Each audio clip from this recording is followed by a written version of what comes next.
why is it so hard to find love nowadays? What do you think would be the main reasons nowadays, Yeah. especially for young people? Yeah, definitely an interesting topic. I think there's a lot of angles or ways to look at it. Mm-hmm. For me, I think one of the big things is that I think nowadays people have higher and higher expectations. They're raising their expectations. A lot. Part of that is kind of, the way society's evolved and the things we seek, like particularly for women, maybe back in the day, like we'd look more for financial stability, security, tradition, marriage, etc. Yeah. And now that, women are becoming more educated, financially independent, they're working, etc., what they're seeking is something more, something different, maybe more from a emotional perspective, or, different things in a partner that kind of raising the expectations. But at the same time, what I find kind of ironic in a way is that there's easy access to physical intimacy from like this whole hookup culture and dating apps and everything. So on the one hand, you have like this easier access, but at the same time, the rising expectations, and it's creating like a massive gap between the two, and that's making it very, very hard to find a stable long-term romantic partner, because people are not necessarily putting in the effort because it's so easy. But at the same time, the expectations are still there, so they're just not being met, frankly. This is also like, we're going to include also, now that you mentioned dating apps as well, we're going to have ChatGPT inside, because that's our psychologist nowadays. Right. What decisions is this machine going to tell us about? Like, this is also like losing our own personalities as we are, as a human being as well. And it's also true that when you are constantly on your phone as well, you're looking for that dopamine naturally.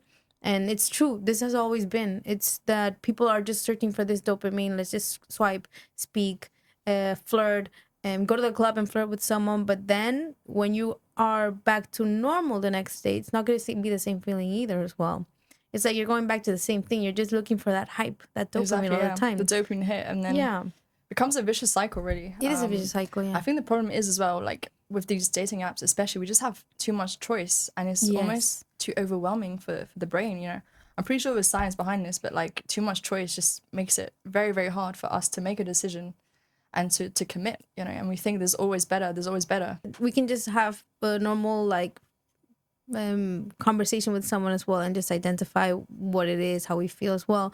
But we're not giving that opportunity for ourselves either. We're just stuck in this loop that is what society is nowadays. And there are many people that are struggling to find love. There's more avoidance as well. It doesn't mean that it has to be because they had an ex-partner as well that it was really deep, and now we're just avoiding because we're not interested in actually opening up anymore because we're a bit scared. So it can also mean many things. It can mean that there has been a little bit of a family trauma as well. And that's what I searched, and that's what I realized as well. And that doesn't mean that you have to be fixed, but more, you have to be aware that there's something that you need to work on, if anything. If you can manage to work on that, you can manage to be more calm with your thoughts as well, and be like, okay, I can be a little bit more accessible with this person as well. Yeah, absolutely. I do think people are becoming more kind of emotionally aware or self-aware, and it's kind of linking back to the high expectations, because they're more aware of almost themselves as well, and what they really want, what they really need. They're kind of questioning this, Yes. rather than thinking, or maybe, the traditional way is like, okay, you look for a romantic partner, you get married, you have children, and not everyone necessarily wants that, and that's okay. And I think people are prioritizing their own needs and wants over societal expectations. Yeah.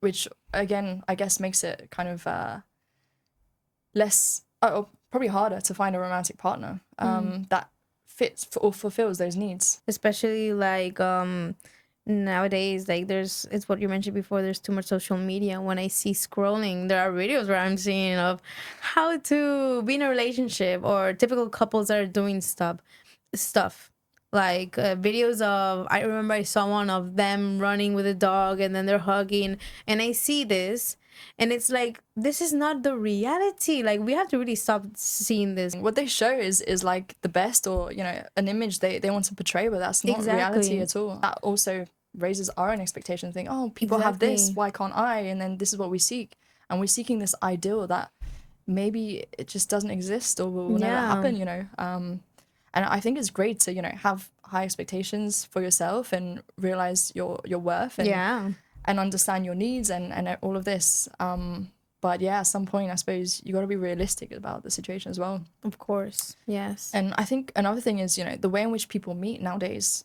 a lot of the time now is through apps, Hinge, Tinder, whatever. You know, people often have like a checklist of like, oh, this is what I look for in a partner, this. And then let's say they meet someone on an app and they're going to look for these criteria. Like, is this person fulfilling this criteria? And maybe the answer is yes. But then maybe they meet in person and there's just no connection, no chemistry. Just an image. Nothing. Or there's something they dislike, a small habit, or like their smell or their smile or whatever. I don't know. And at the end of the day, we're forgetting like what's the most important is how you feel with someone. So rather than trying to tick all these boxes, I think we need to focus more on like how do you feel with the person? Do they make you feel good? Do they make you happy? Do you think you can grow your ambitions? Can you grow with them? Yeah. I think the body also just doesn't lie. Like you usually know, you know, the way you feel with someone. Yeah. And that says a lot more than, you know, what's on paper. And also, like, do I feel like it's what you're saying? It's like the actual ticks that we have to mark is, do I feel like I can grow sexually with this person? Do I feel like I can grow in my life with this person? Like, is this person going to support me in my job, or am I going to be able to support them as well? Are we going to be able to build something beautiful from each other so that we can support each other? I mean, at the end of the day, you just want a partnership, a partnership where you can actually be yourself and have a little bit of that friendship side as well. Because if you can be 100% aligned with this person, that's the whole purest way of actually finding love as well. And you're being aware, and that person is being aware too. And it's true that, like, for example, I use dating apps. I used dating apps before. Yeah. I think I use them as well. So yeah. I think most people do. Yeah, and it's Let's true. be honest. Yeah, and it's true that I realized that I was just bored, to be honest. If I download Tinder or Hinge or whatever, it's true that I do it because I'm bored. Yeah, and it's but then true. I don't know about you. I get bored then on the app, so it's like I get bored instantly. On the app. It lasted 1 week, and then I'm done. Exactly. So yeah, it's I don't know. I think. Yeah, meeting someone in person is just so much better, so much. But and it's tough. All the close relationships that I did have, were normally from that we met in person. It's never been because of an app. I don't mean like, I don't say that you cannot meet someone in an app and be like, okay, this is the person. Yeah. But it's true that it's not the same way of meeting as well. I already met you in person. I'm seeing you. I'm actually seeing how you smile, how you smell, how you behave. How you behave with others too. That's super important too, eh? For sure. Yeah, it can say a lot about someone. Yeah. Yeah, important to see them like with other people, their friends, or like anyone. Yeah, that's what they say. We have to kind of switch the dopamine in a way. Like normally we have to think, why can we not, like, if I can teach someone that we can have the best energy, the best experience, the best dopamine in each other's level that from what they want, and be like, this is what it actually feels like, and it feels good as well, more than just scrolling around. And if you can actually match this with someone, then that's actually a perfect match naturally. Another thing is like what we spoke before, that if we just want to be avoidant because we're a bit scared, we don't know what we want, okay, you can actually understand this person as well. This person has a little situation happening. You can just understand them as well and give it time, as long as you give time in a very conscious way, because not everyone can have that either. Yeah, that's true.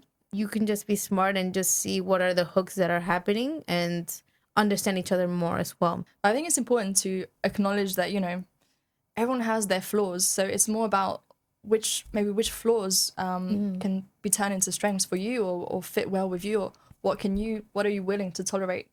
What are your boundaries? What is like a deal breaker for you? And that's different for everyone. That's why, like, maybe, you know, one person might not be right for one, but for another. So it's not always the case that you have to change yourself. And I mean, of course, like, you know, it's great to change and adapt, but without losing yourself and who you are. And you don't want to become someone who you're not just to please a person. Like there needs to be like a minimum baseline match. Yes. Absolutely. But yeah, just kind of acknowledging those flaws and accepting that and seeing like where's your kind of limit and what you accept and not, and then grow from there. And it also depends on the level of the flaw. Like if you think, okay, this is a flaw that I really cannot hold it up so far. But if it's a flaw that you can actually think, can I actually skip this flaw? or not. This is also like a personal evaluation that you have to do with this person too, and see if this is going to be fulfilled for you or not, because it's what you're saying. The whole point is not to change people. The whole point is for people to outgrow from themselves and learn naturally from someone else as well. That's the whole thing. If we grow together, that's how everything is going to be built much more better as well. Yeah, exactly. And like, for example, in my case, I've had ex-partners as well where I grew a lot. Maybe it didn't last because we had different perspectives of what as well, and it's normal.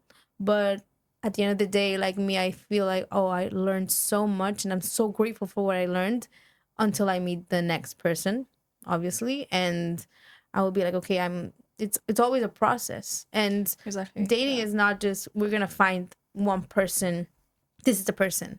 Nowadays it's more like exploring as well what it is that you bond and what personalities you're bonding more with as well, because you're gonna meet many people, and then you're like, okay, I'm realizing that I like this more, or I like this less maybe, and that's the whole purpose as well. Yeah, definitely. Yeah. I think, you know, it's not always like we tend to have this idea of like finding the one or looking for the one, but maybe sometimes relationships are more about exploring things and learning and growing from that. And for sure, like every relationship teaches you something. So for me, yeah, whether it ended or badly or if it was, you know, there's always something that was worth it from that relationship that you can take and build from for your next one. And we also have to be a bit more smart, I think, too, because we've always learned to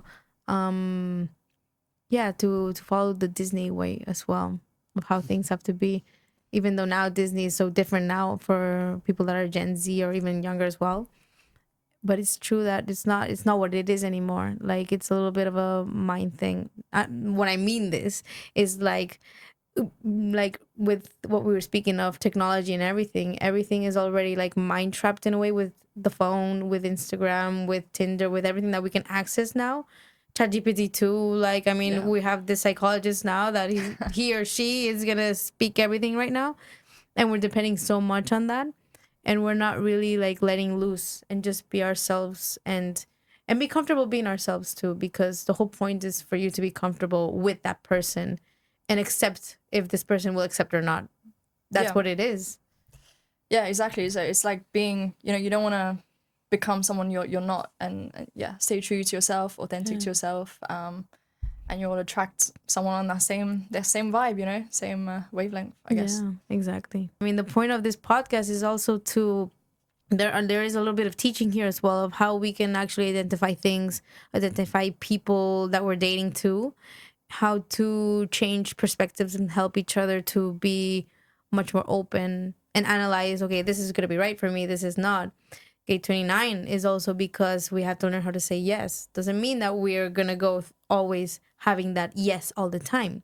But if we are a bit more smarter and we can actually shift the dynamic and see everything with a different and clearer perspective, that's the whole point of this podcast and this community as well. Yeah, I think, you know, talking about clarity, what we need is more clarity on like what we want, what we need, Ourselves. and really that only comes with self-awareness and experience, I think, Yeah. from past relationships probably. And That's where you discover like, okay, actually this I thought I could handle, or it wasn't an issue, but now I see it as actually a deal breaker, or this is not what I want for my future relationships. So yeah, I think clarity comes with age.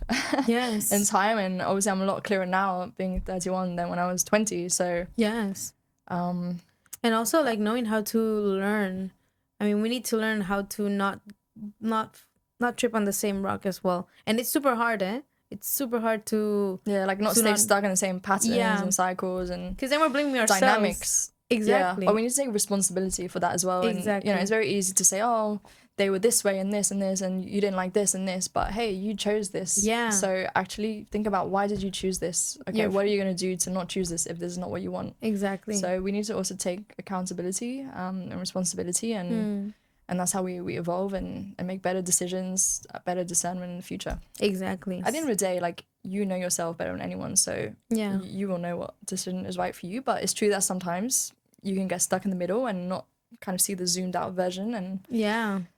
not really see what's actually happening. So because you're just doing your day to day naturally. You just don't want to think. You just want this to be healed. If you've ever been with someone and you're like, okay, it's not working, I'm so depressed and I'm so tired because it's always the same thing, and I'm really annoyed with what is happening, and it's normal that we feel this as well. But it's true that not everyone is like this, and that if we, it's what you're saying, like if we choose the right patterns and we identify those patterns before, we will get smarter with things and how we want to meet people, communicate with them, even date them, and even see if we can actually see a relationship that will be amazing with this person, because we can.